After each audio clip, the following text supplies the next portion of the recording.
ইতালিতে 2026-2028 মেয়াদে 5 লাখ শ্রমিক নিয়োগের যে বিশাল কর্মযজ্ঞ চলছে তার প্রথম ধাপের ক্লিক ডে গতকাল 18 ফেব্রুয়ারি 2026 তারিখে শেষ হয়েছে। এবারের কড়াকড়ি এবং নতুন নিয়মগুলো মূলত যোগ্য প্রার্থীদের জন্য ভিসা পাওয়ার সম্ভাবনা অনেক বাড়িয়ে দিয়েছে। নিচে ভিসা আবেদনের কঠিন প্রক্রিয়া এবং কেন আপনার সম্ভাবনা বেশি তা সহজভাবে বিশ্লেষণ করা হলো। কেন এবার ভিসা পাওয়ার সম্ভাবনা বেশি? এবারের আবেদন প্রক্রিয়ায় ইতালি সরকার বেশ কিছু কঠোর শর্ত জুড়ে দিয়েছিল, যার ফলে গণহারে আবেদন করার সুযোগ কমেছে। আবাসন সনদ, হাউজিং সার্টিফিকেট, এবার আবেদনের সাথে আবাসন সংক্রান্ত কড়াকড়ি থাকায় অনেক ভুয়া নিয়োগকর্তা আবেদন করতে পারেননি। সঠিক ফরম পূরণ, জটিল নিয়মাবলীর কারণে যারা সঠিক নথিপত্র দিয়ে আবেদন করতে পেরেছেন তাদের সংখ্যা গতবারের চেয়ে কম, ফলে কোটার ভেতরে থাকার সম্ভাবনা বেড়েছে। বাংলাদেশিদের জন্য অগ্রাধিকার 2026 সালের ফ্লুসি ডিক্রিতে বাংলাদেশের জন্য বিশেষ সাবকোটা অপারেশন এগ্রিমেন্ট অনুযায়ী বরাদ্দ রয়েছে, যা একটি বড় সুখবর। 2. ক্লিক ডে পর এখন কি হবে? ক্লিক ডে শেষ হওয়ার মানে হলো আপনার আবেদনের সিরিয়াল নম্বর নির্ধারণ হয়ে গেছে। এখন পরবর্তী ধাপগুলো হলো ডকুমেন্ট ভেরিফিকেশন।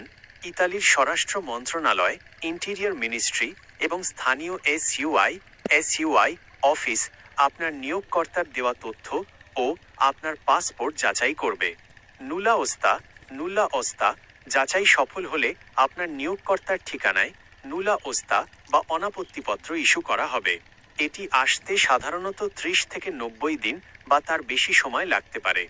ভিসা ফরম জমা, নুলা ওস্তা পাওয়ার পর আপনাকে বাংলাদেশে ভিএফএস গ্লোবাল এর পোর্টালে নিবন্ধন করে ভিসা আবেদনের জন্য অ্যাপয়েন্টমেন্ট নিতে হবে। 3. ভিসা প্রসেসিং ও প্রয়োজনীয় সতর্কতা। ইতালির নতুন আইন ডিক্রি 145/2024 অনুযায়ী ভিসা দেওয়ার আগে নিয়োগকর্তার জব অফারটি আবারও নিশ্চিত করা হতে পারে। ভুয়া রিসিভ কপি। বর্তমানে অনেক দালাল চক্র ভুয়া সাবমিশন রিসিভ দিয়ে টাকা দাবি করে, তাই নিয়োগকর্তার আইডি ছাড়া কোনো কাগজ যাচাই না করে টাকা দেবেন না। Passport update. আপনার পাসপোর্টের মেয়াদ অন্তত 1-2 বছর থাকা নিশ্চিত করুন।